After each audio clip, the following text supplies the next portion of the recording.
میوانەکەم بەڕێز علی حسین ئەندامی مەکتەبی سیاسی و بەرپرسی مەکتەبی ڕێکخستنی پارتیە لە سلێمانی و هەڵەبجە کە لە هەڵەبجەوە لەگەڵم دەبێت لەگەڵ بەڕێزیانم بابەتە گفتگۆ دەکەم. بەڕێز علی سپاس کە لەگەڵ کوردستان 24 سلێمانی و هەڵەبجە زۆر گرنگن، ناوچەیەکی هەستیاریشن بە تایبەتی. پارتی ئەمساڵ چ بەرنامەیەکی بۆ بانگەشەی هەڵبژاردن هەیە و چی بۆ خەڵکی سلێمانی و هەڵەبجە دەکات؟ زۆر سپاس بۆ بینەرانی کوردستان 24. تاکید سلێمانی و هەڵەبجە دەوروبەری هەڵەبجە و سلێمانی گەرمیان ڕاپەڕین هەمووی بازنەی سلێمانیە بۆ هەڵبژاردننی ئەنجومەنی نوێنەرانی عێراق. ئێمەش دەستمان بە بانگەشە کردووە و پەیامی ئێمەش بۆ لایەنگرانی پارتی هەوڵ بدەین کە بانگەشەیەکی مەدەنیانە و شارستانیانە و بە شێوەیەکی دیموکراسی گزارش لە پەیامی پارتی و سەرۆک بارزانی بکەن و ڕێز لە لایەنەکان بگرن و هەوڵ بدەین ژینگەی دێهات و شار و شارۆچکان بپارێزین و ڕێز لە پۆستەر و ئەوەی بەرنامەی لایەنە سیاسیەکانیش بگرین بۆ ئەوەی بە شێوەیەکی مەدەنی و دیموکراسی پرۆسەکە بەڕێوە بچی. بە تاکید پارتی دیموکراتی کوردستان سەربەرزە و متمانەی بخۆیە بە خەباتی 80 ساڵی ڕابردووی خۆی، بە خەباتی 100 ساڵی بارزانیەکان و بارزانی کە 100 ساڵە ڕێبەرایەتی دۆزی ڕەوای گەلی کوردستانەکان و ئێمە پشتەستورین بەو خەباتە، پشتەستورین بە هەڵوێستنەتەوەی و نیشتیمانیەکانمان، پشتەستورین بە خەڵکی دڵسۆزمان، بە خانەوادەی شەهیدە سەربەرزەکانمان، بە پێشمەرگە قارەمانەکانمان، بە تێکۆشەرەکانی گەڵەکانمان، بە هەموو نیشتیمان پەروەران ئەوانەیە کە نیشتیمان پەروەرن و هەست بە بەرپرسیارەتی نەتەوە و نیشتیمان دەکەن. پێمان وایە پارتی و سەرۆک بارزانیان لە بەرچاو دەبیتن. وەلامان کاتیشدا پارتی لە حکومڕانیشدا پارتی ڕۆلی گرنگی هەبووە لە حکومڕانیدا و لە خزمەت گوزاریشدا حکوومەتی هەرێمی کوردستان، چه ئێستا جەنابی کاک مەسرۆر بارزانی، چه سەردەمی کاک نەچیروان، هەوڵ بەڕاستی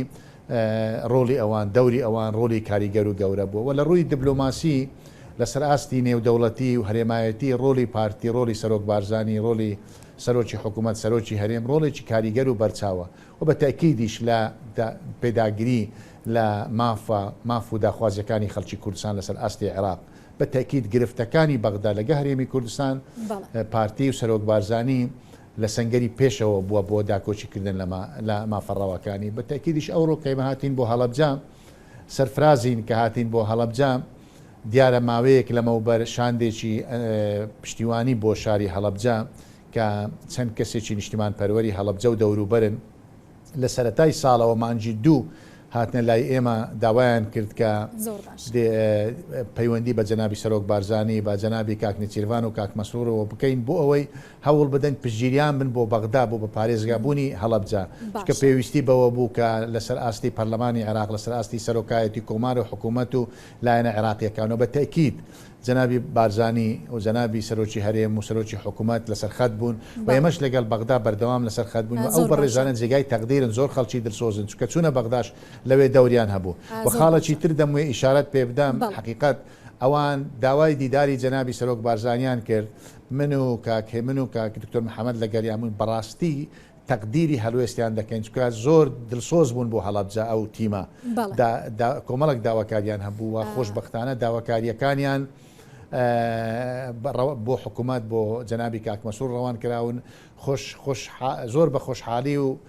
ئەوڕۆ دیارە جەنابی سەرۆک وەزیران ڕەزامەندی داوە لە کۆنگرەیەکی ڕۆژنامەوانی کاک دکتۆر ئومێد سەباح سەرۆکی دیوانی ئەنجومەنی وەزیران تازە ڕەزامەندی حکوومەتی هەرێم و کاک مەسرۆری پیشاندا بۆ 25 ملیار دینار بۆ تەواوکردنی پرۆژەکانی هەڵەبجە و سنوور ئەو سنوورە بۆ 250 کەس کە دابمەزرێ لەو سنوورە بۆ ئەو کردنەوەی مەرزی سازان کە پەیوەستە بێرەوە بۆی خەڵکی ئەو دەڤەرە خەڵکی ئەو ناوچەیە سوودی لێوەربوونی. بەڕاستی ئێمە سوپاسی حکوومەتی هەرێم جەنابی کاک مەسرۆر و جەنابی سەرۆک بارزانیەکەین بۆ پشتگیریەوە، سوپاسی ئەو لیژنەی پشتیوانی شەکەین لەگەڵ جەنابی پارێزگار نوخشەخان حقیقات پێکەوە دەوریان هەبوو بۆ ئەوەی ئەو بەرنامەیە جێبەجێ بکرێت. ئاماژەتان بە پرۆژە گرنگەکان و خزمەتگوزاریەکان لە هەڵەبجە کرد کە ئێستا چیتان کردووە لە ماوەی ڕابردووشدا سەرۆکی حکوومەت یاریمی کوردستان بەڕێز مەسرور بارزانی سەردانی هەڵەبجەی کرد لەبێش کۆمەڵێک پرۆژەی گرنگ ڕاگەیەندران بەڵام چاوی خەڵک لە خزمەتی زیاترە داواکاری خەڵک پێگومان زیاترە لەوەی کە چیان بۆ دەکەن ئەوەی کە پارتی ئەوێت بۆ هەڵەبجە بۆ سلێمانی بکات لە ئاستا خوازیەکانی خەڵکەیە خەڵکدایە ئێوە ئەتانەوێ لە دوای ئەم هەڵبژاردنە جارێکی دیکە دەستی ئاوادانی و خزمەتگوزاری بۆ هەڵەبجە و بۆ سلێمانی هەبێ؟ طبيعي خودی جنابی سەرۆک بارزانی زۆر گرنگی بەو سنوورە ئەدا بەڕاستی و جنابی کاک مەسرور وەکو سەرۆکی حکوومەت چەند جارێک سەردانی ئەو دەڤەرێک کردووە سلێمانی هەڵەبجە ڕاپەڕین و تایبەتی لە هەڵەبجە و هەندێک کار جنابیان بۆ خۆی متابعە دەکرد بۆی بۆ هەڵەبجە بکرێتن بە تاکیدیش دۆخی دارایی لە ڕابردوو بە تاکید هەند کۆمەڵک تێبینیشمان هەبووە لەسەر ئیدارەدانی بابەتی کۆکردنەوەی دارایی پێمان وابوو کە هەڵبژاردننی ئەو جارەکە حکوومەت پێک بێ بۆی حکوومەت بتوانی هەموو داهاتەکان لە یەک شوێن کۆبکاتەوە ئەو شوێنانەی کە فعلەن پێویستی بە خزمەت گوزاری زیاترە پێویستی بەوەیە کە زیاتر خزمەت بکرێ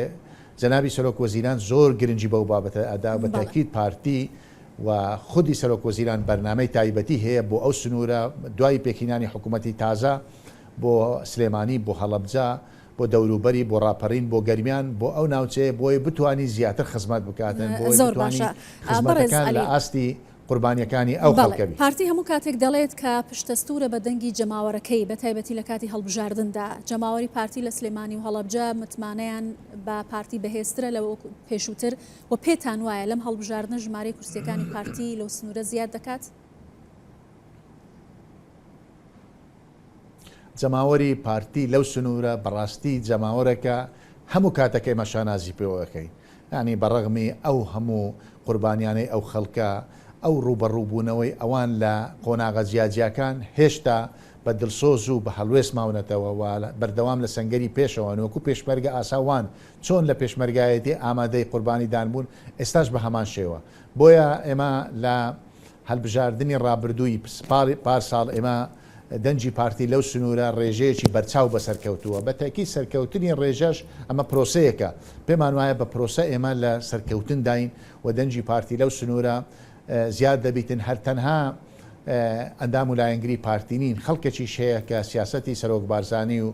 حکوومەتی هەرێم و پارتی دیموکراتی کوردستانیان قبولە تەوەقعیان لە پارتی هەیە تەوەقعیان لە حکوومەتی هەرێم هەیە بەپێی ئەو تەوەقعاتەی کە حکوومەت بە پێریانەوە دێ پارتی بە پێریانەوە دێ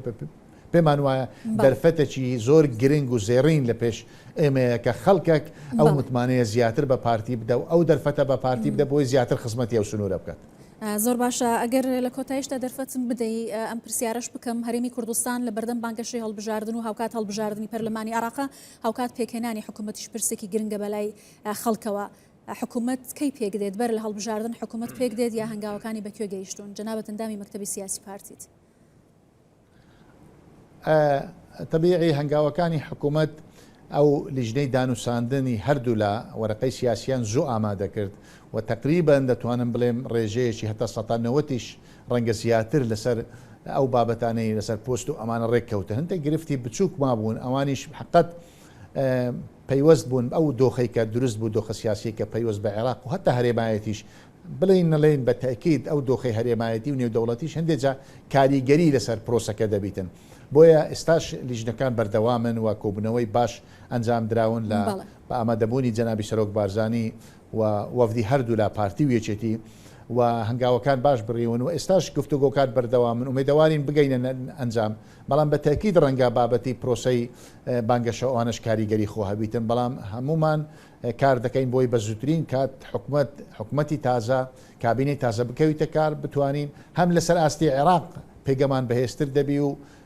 پێکەوە دەبین و هەمیش بۆ کوردستان بتوانین لە ئاستی ئەو داخوازی و تەمۆحی خەڵکی خۆمان بین. زۆر سپاس دەکەم بەڕێز عەلی حوسێن ئەندامی مەکتەبی سیاسی و بەرپرسی مەکتەبی ڕێکخستنی پارتی لە سلێمانی و هەڵەبجە لە هەڵەبجەوە لەگەڵمان بووی زۆر سپاس.